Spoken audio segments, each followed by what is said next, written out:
Hello everyone. इस video में हम लोग डिस्कस करेंगे पेज इंडस्ट्रीज़ के स्टॉक के बारे में।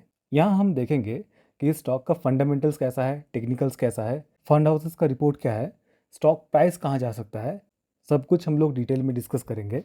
तो इसीलिए इस वीडियो को पूरा देखिए, इससे आपका ही प्रॉफिट जुड़ा हुआ है। वीडियो स्टार्ट करने से पहले हम लोग शाउट आउट देना चाहेंगे चंद्रेश शर्मा जी को। उन्होंने स्टॉक के बारे में रिक्वेस्ट किया था। हम लोग हमारे चैनल में बहुत ही डिटेल में स्टॉक्स का, आईपीओज़ का एनालिसिस करते हैं और हम जितना आसान भाषा में आपको एनालिसिस करके बताते हैं वो शायद ही आपको और किसी चैनल में देखने को मिले। तो इसीलिए हमारे चैनल को सब्सक्राइब ज़रूर कर लीजिए और बेल आइकन भी दबा दीजिए ताकि आपसे कोई भी वीडियो मिस ना हो। तो चलिए शुरू करते हैं आज का वीडियो। नॉर्मली हम हमारे वीडियो में पहले कंपनी का बिजनेस मॉडल डिस्कस करते हैं, पर पेज इंडस्ट्रीज़ का बिजनेस मॉडल ऑलमोस्ट सभी को पता है, तो यहाँ पे बहुत ही डिटेल में डिस्कस करने का ज़रूरत नहीं है। हम बस शॉर्ट में बता दे रहे हैं कि पेज इंडस्ट्रीज़ के पास एक्सक्लूसिव लाइसेंस है जॉकी इंटरनेशनल को मैन्युफैक्चर, डिस्ट्रीब्यूट और मार्केट करने का इंडिया, श्रीलंका, बांग्लादेश, नेपाल और यूएई में। इसके अलावा इनके पास स्पीडो इंटरनेशनल का भी लाइसेंस है for the manufacturing, marketing and distribution of Speedo brand in India. कुछ लोग सोचते हैं कि पेज इंडस्ट्रीज जॉकी को ओन करती है, but that's not right. Page Industries के पास एक्सक्लूसिव लाइसेंस है जॉकी और स्पीडो ब्रांड का, जिससे ये इंडिया और इंडिया के नेबरिंग कंट्रीज में इन ब्रांड्स को मैन्युफैक्चर, डिस्ट्रीब्यूट और मार्केट कर सकते हैं। बेसिकली बना सकते हैं और बेच सकते हैं। तो चलिए अभी देख लेते हैं कि पेज इंडस्ट्रीज का फंडामेंटल्स कैसा है। करंट प्राइस चल रहा है 34,450। मार्केट कैप है 38,000 करोड़ के आसपास। प्राइस टू अर्निंग रेशियो है 71.2। ROCE है 53.8%। ROE है 46.4%। डेट टू इक्विटी है 0.12 एंड PEG रेशियो है 6.75। तो PEG रेशियो के हिसाब से स्टॉक बहुत ही ओवर वैल्यूड है। ROE और ROCE स्टॉक में बहुत ही बढ़िया है। डेट ना के बराबर है और प्राइस टू अर्निंग जो है वो थोड़ा हायर साइड में है, बट हिस्टोरिकली स्टॉक का जो प्राइस टू अर्निंग है वो थोड़ा हायर साइड में ही रहता है। अभी अगर हम ग्रोथ देखें तो EPS ग्रोथ 3 साल में है 18.5%, 5 साल में है 10.6%, सेल्स ग्रोथ 3 साल में है 17.6% एंड 5 साल में है 13.4%। तो ग्रोथ बहुत बढ़िया नहीं है, एवरेज ग्रोथ है कंपनी में और अपने PE के हिसाब से तो बहुत ही कम है। इसी वजह से हमको PEG रेशियो के हिसाब से ये कंपनी इतना ओवर वैल्यूड देखने के लिए मिल रहा है। फॉर योर बेटर अंडरस्टैंडिंग हम बता दें, PEG रेशियो अगर 1 हो तो ये समझा जाता है कि कंपनी फेयरली वैल्यूड है। तो करंट PEG रेशियो के हिसाब से तो कंपनी बहुत ज़्यादा ओवर वैल्यूड है। स्टॉक का ऑपरेटिंग प्रॉफिट मार्जिन है 19.2%, जो कि एवरेज है, बहुत ज़्यादा एक्स्ट्रा ऑर्डिनरी नहीं है।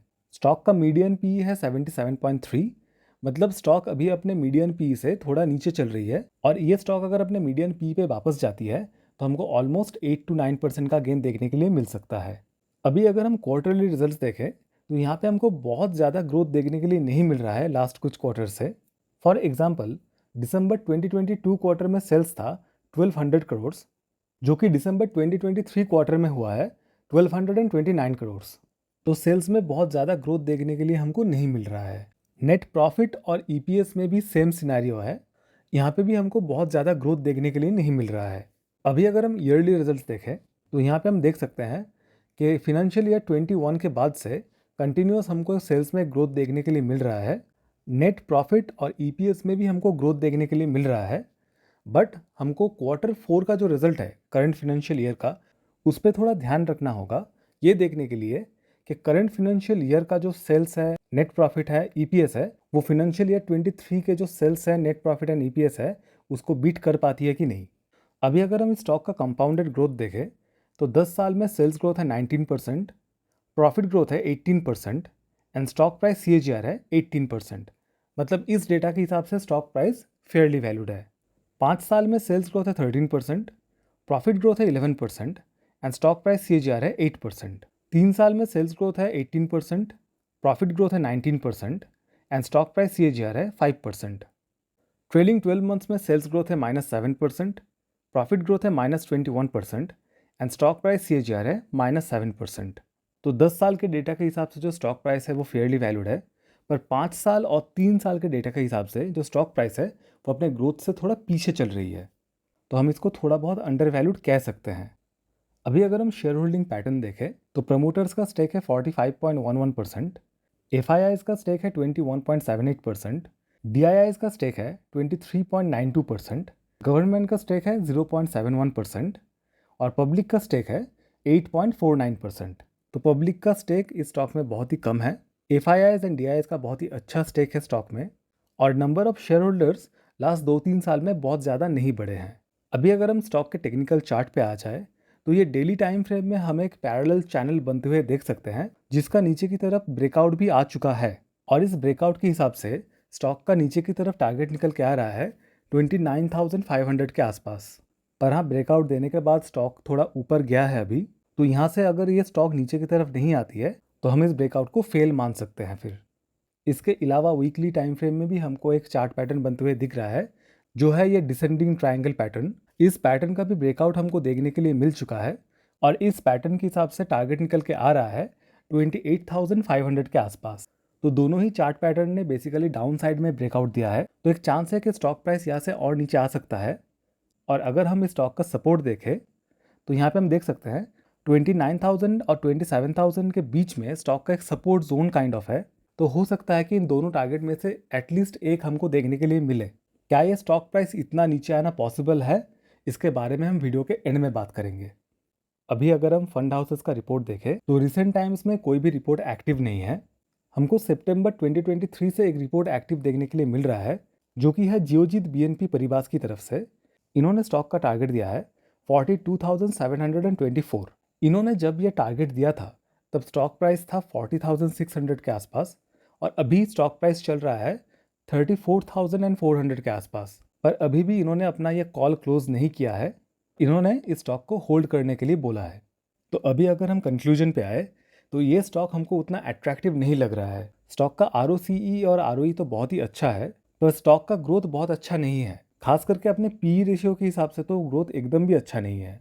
टेक्निकल चार्ट के हिसाब से भी स्टॉक का भी डाउन ट्रेंड चल रहा है और जैसे कि हमने टेक्निकल एनालिसिस के वक्त डिस्कस किया कि स्टॉक प्राइस 29,000 या 28,000 के रेंज में आ सकता है। क्या इस स्टॉक का इतना नीचे आना पॉसिबल है? तो ये श्योरली बोलना तो मुश्किल है, पर अभी स्टॉक में कोई अपवर्ड ट्रैजेक्टरी नहीं दिख रहा है। अगर इस स्टॉक के सेल्स में ग्रोथ नहीं आता है, अगर इस स्टॉक का रिजल्ट अच्छा नहीं आता है नेक्स्ट कुछ क्वार्टर्स में, तो शायद हो सकता है कि स्टॉक प्राइस और भी नीचे जाए और हमको जो 29,000 या 28,000 रेंज का टारगेट है वो भी देखने को मिल सकता है। पर अगर नेक्स्ट 2-3 क्वार्टर में स्टॉक का रिजल्ट अच्छा आता है, थोड़ा ग्रोथ हमको देखने के लिए मिलता है, तो शायद हो सकता है कि स्टॉक यहाँ से ऊपर की तरफ जाए। तो ओवरऑल एनालिसिस के बाद हम ये बोलना चाहेंगे कि अगर हम इस स्टॉक में इन्वेस्टेड होते और हम लॉस में होते तो हम इस स्टॉक को भी नहीं बेचते, होल्ड करते। पर अगर हम प्रॉफिट में होते तो इसको बुक करके हम कोई बेहतर ग्रोथ वाला स्टॉक चूज करते। और अगर हम इस स्टॉक में इन्वेस्टेड नहीं होते तो इस स्टॉक को अभी लेने का कोई मतलब नहीं बन रहा है, क्योंकि स्टॉक में ग्रोथ उतना अट्रैक्टिव नहीं है। कुछ पैरामीटर के हिसाब से स्टॉक हमको थोड़ा ओवर वैल्यूड देखने के लिए भी मिल रहा है। एंड मोस्ट इंपॉर्टेंटली अभी मार्केट में बहुत सारे अच्छे कंपनीज अवेलेबल है जिनका फंडामेंटल्स और ग्रोथ इस कंपनी से काफ़ी अच्छा है। तो आई होप आप लोगों को पेज इंडस्ट्रीज़ का पूरा पिक्चर समझ आ गया होगा। अगर आपको वीडियो अच्छा लगा तो वीडियो को लाइक और शेयर ज़रूर कीजिए। अगर आपका कोई सवाल है तो आप हमसे कमेंट्स में पूछिए, हम सबको जवाब देते हैं। और अगर आप चाहते हैं कि हम किसी इंडियन स्टॉक का, अमेरिकन स्टॉक का, किसी म्यूचुअल फंड का या फिर क्रिप्टो करेंसी का रिव्यू करें तो वो भी आप हमको कमेंट्स में ज़रूर बताइए। एंड मोस्ट इंपॉर्टेंटली अगर आपने यहाँ तक वीडियो देखा है तो चैनल को सब्सक्राइब ज़रूर कर लीजिए। तो चलिए मिलते हैं नेक्स्ट वीडियो में। Thank you.